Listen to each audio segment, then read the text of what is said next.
Good morning, everyone. It's Christine. I tried posting earlier, but I had to take my asthma treatment. Today, we're going to talk about don't shoot the messenger.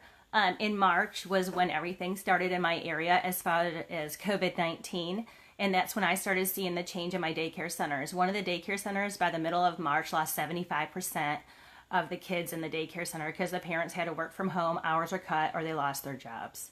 And so I want to talk about don't shoot the messenger. There was a lot of things that came out in the childcare world and in other jobs that we never thought that we would deal with. One of the things is I started getting emails from licensing, sanitation, fire, and the health department telling us that if we were going to stay open for the childcare centers, the stuff that we had to do. And it was really hard at the beginning because I had to send out Facebook posts. I had to explain to the parents that new procedures would be put in place, and we were going day by day. Every day we did not know what we were going to have to do differently.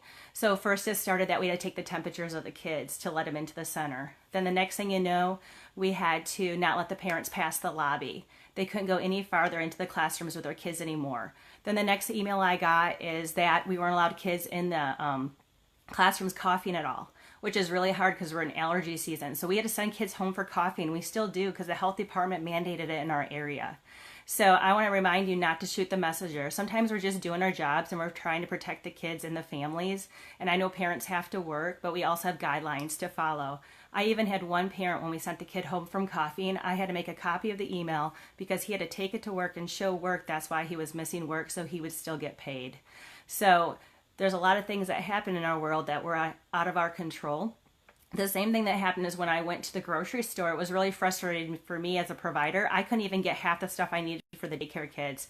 I'll never forget going into Walmart and they told me I couldn't buy all the hamburger buns I needed, and I'm watching the first responders kids, and I had to send 6 employees, and then I had to send a friend and a son just to get the food we needed to run my business.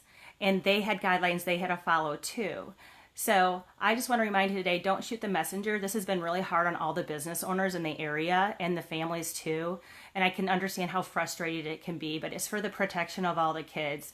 As in the next couple of weeks, we're going to see everything start lifting and more kids coming back to care. I'm hoping that eventually we'll be able to take the restrictions and get rid of some of them. But right now we have rules we have to follow, unfortunately. So just remember, don't shoot the messenger. It's not our choice. We don't have choices. Sometimes we're going to get in trouble if we don't follow the rules like we're supposed to, and it's for the protection of the kids. I hope everyone has a great day. I'll talk to you later. Bye.